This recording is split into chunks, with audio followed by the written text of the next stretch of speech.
Sometime in May 2019, for the fifth year in a row, the Golden State Warriors will win the NBA's Western Conference. I know it. You know it. My dead grandmother knows it. Those who believe otherwise are either drunk or in denial.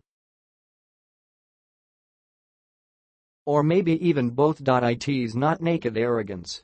It's just the truth. When I was a rookie reporter 25 years ago, a sage newspaper editor once told me that a sports writer without the appropriate stats is like a trapeze performer without a safety net. That being said, here are the facts that support my argument. Last season the Warriors won 57 games and led the NBA in scoring at 113.5 points per. They did so despite Steph Curry, Kevin Durant, Klay Thompson and Draymond Green missing a combined 66 games. In the playoffs, the Warriors' production dipped to 110.4 points per through 21 games, but they gathered 45 rebounds and piled 26 assists per. And they shot better than any team, 48% from the field and 35.7% beyond the arc. This past offseason they lost Zaza Pachulia and got DeMarcus Cousins, a big recovering from a blown Achilles, but has a body of work that screams Hall of Fame induction. The Warriors also lost JaVale McGee, but they got a Swedish delight named Jonas Jerebko who lights up threes like a Christmas tree. As other teams scrambled to mount a legitimate challenge, Golden State got better. At some point in the season, they will have an unprecedented starting lineup of 5 Hall of Famers and 6 All-Stars in the roster. Life is so unfair. The rest of the West.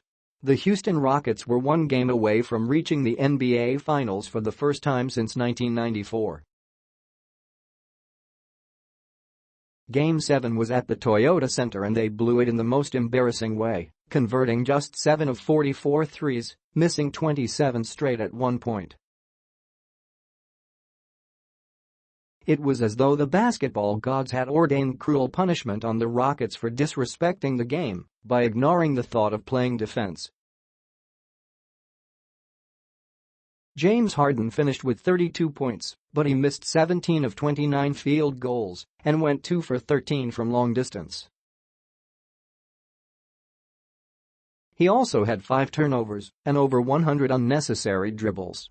An MVP, Harden was expected to deliver a career-defining performance in the team's biggest game in 24 years.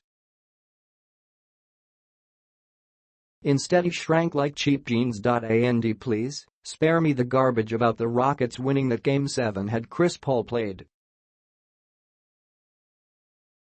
Look, if Andre Iguodala were healthy in that series, there would even be no Game 6.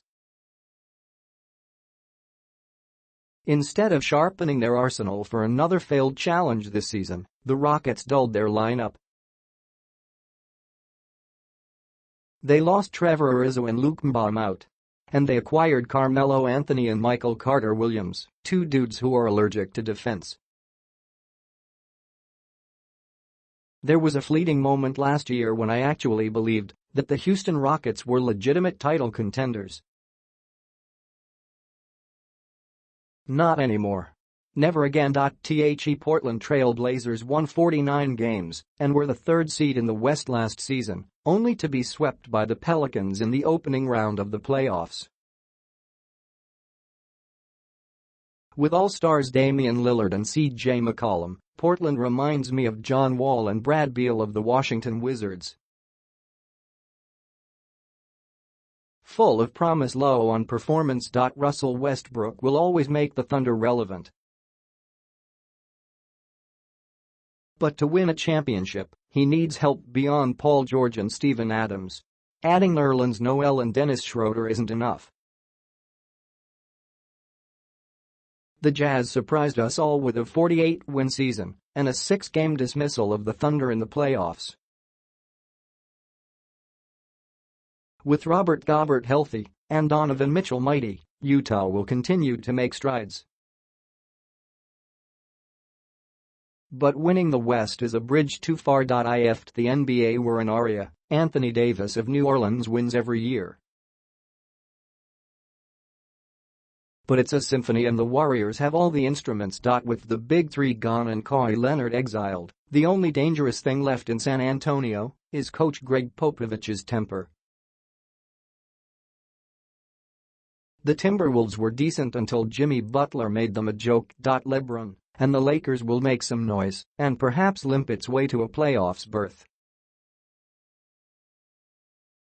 But the loudest party will be in Oakland, where the Warriors, who will move to the Chase Center in San Francisco next season, will celebrate their departure from the Oracle Arena after 47 years with yet another conference title. The experts were right after all. The Western Conference will be a tight race. For second place,